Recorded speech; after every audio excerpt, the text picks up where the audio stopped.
एक आलसी लेकिन भोला भाला युवक था आनंद। दिन भर कोई काम नहीं करता, बस खाता ही रहता और सोता रहता। घर वालों ने कहा चलो जाओ निकलो घर से, कोई काम धाम करते नहीं हो, बस पड़े रहते हो। वह घर से निकल कर यूं ही भटकते हुए एक आश्रम पहुंचा। वहां उसने देखा कि एक गुरुजी हैं, उनके शिष्य कोई काम नहीं करते, बस मंदिर की पूजा करते हैं। उसने मन में सोचा ये बया है, कोई काम धाम नहीं, बस पूजा ही तो करना है। गुरुजी के पास जाकर पूछा, क्या मैं यहाँ रह सकता हूँ? गुरुजी बोले हाँ हाँ, क्यों नहीं, लेकिन मैं कोई काम नहीं कर सकता हूँ गुरुजी। कोई काम नहीं करना है, बस पूजा करनी होगी। आनंद, ठीक है, वह तो मैं कर लूंगा। अब आनंद महाराज आश्रम में रहने लगे। ना कोई काम ना कोई धाम, बस सारा दिन खाते रहो और प्रभु भक्ति में भजन गाते रहो। महीना भर हो गया, फिर एक दिन आई एकादशी। उसने रसोई में जाकर देखा, खाने की कोई तैयारी नहीं थी। उसने गुरुजी से पूछा, आज खाना नहीं बनेगा क्या? गुरुजी ने कहा, नहीं, आज तो एकादशी है, तुम्हारा भी उपवास है। उसने कहा, नहीं, अगर हमने उपवास कर लिया तो कल का दिन ही नहीं देख पाएंगे हम नहीं कर सकते उपवास, हमें तो भूख लगती है। आपने पहले क्यों नहीं बताया? गुरुजी ने कहा, ठीक है, तुम ना करो उपवास, पर खाना भी तुम्हारे लिए कोई और नहीं बनाएगा, तुम खुद बना लो। मरता क्या न करता गया रसोई में। गुरुजी फिर आए, देखो अगर तुम खाना बना लो तो राम जी को भोग जरूर लगा लेना और नदी के उस पार जाकर बना लो रसोई। ठीक है। लकड़ी, आटा, तेल की सब्जी लेकर आनंद महाराज चले गए। जैसा तैसा खाना भी बनाया। खाने लगा तो याद आया, गुरुजी ने कहा था कि राम जी को भोग लगाना है।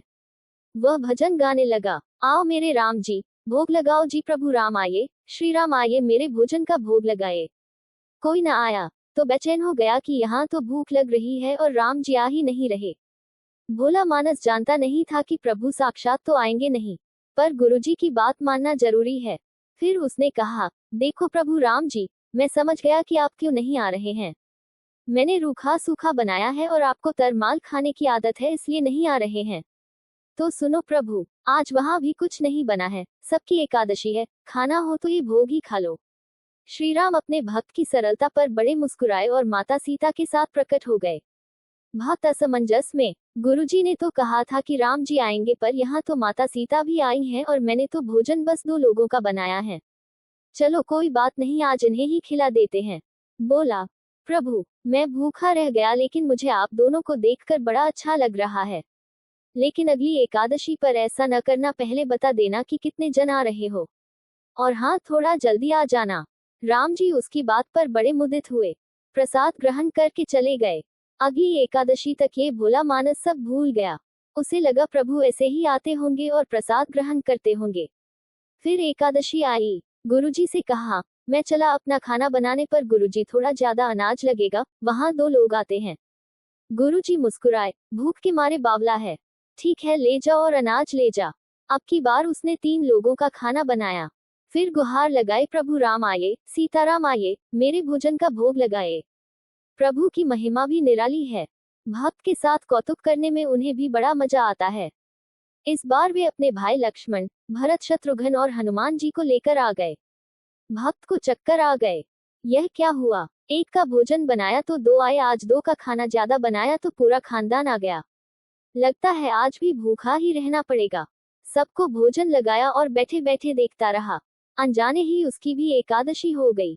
फिर अगली एकादशी आने से पहले गुरुजी से कहा, गुरुजी, ये आपके प्रभु राम जी अकेले क्यों नहीं आते, हर बार कितने सारे लोग ले आते हैं, इस बार अनाज ज्यादा देना। गुरुजी को लगा, कहीं यह अनाज बेचता तो नहीं है, देखना पड़ेगा जाकर। भंडार में कहा, इसे जितना अनाज चाहिए दे दो, और छुपकर उसे देखने चल पड़े। इस बार आनंद ने सोचा, खाना पहले नहीं बनाऊंगा, पता नहीं कितने लोग आ जाएं। पहले बुला लेता हूँ फिर बनाता हूँ। फिर टेर लगाए, प्रभु राम आए, श्री राम आए, मेरे भोजन का भोग लगाए। सारा राम दरबार मौजूद। इस बार तो हनुमान जी भी साथ आए, लेकिन ये क्या, प्रसाद तो तैयार ही नहीं है। भक्त ठहरा भोला भाला, बोला, प्रभु इस बार मैंने खाना नहीं बनाया। प्रभु ने पूछा, क्यों? बोला, मुझे मिलेगा तो है नहीं, फिर क्या फायदा बनाने का, आप ही बना लो और खुद ही खा लो। राम जी मुस्कुराए, सीता माता भी गदगद हो गई उसके मासूम जवाब से। लक्ष्मण जी बोले, क्या करे प्रभु? प्रभु बोले, भक्त की इच्छा है, पूरी तो करनी पड़ेगी, चलो लग जाओ काम से।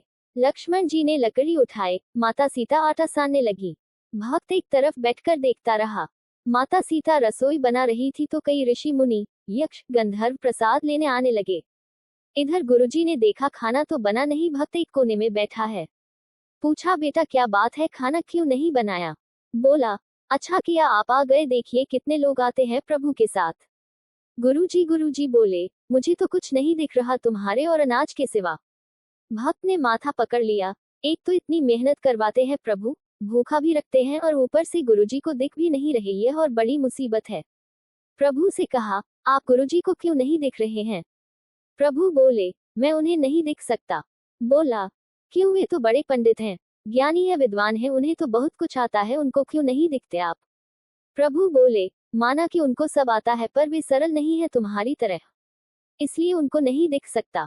आनंद ने गुरुजी से कहा, गुरुजी प्रभु कह रहे हैं आप सरल नहीं है इसलिए आपको नहीं दिखेंगे। गुरुजी रोने लगे, वाकई मैंने सब कुछ पाया पर सरलता नहीं पा सका तुम्हारी तरह, और प्रभु तो मन की सरलता से ही मिलते हैं। प्रभु प्रकट हो गए और गुरुजी को भी दर्शन दिए। इस तरह एक भक्त के कहने पर प्रभु ने रसोई भी बनाई।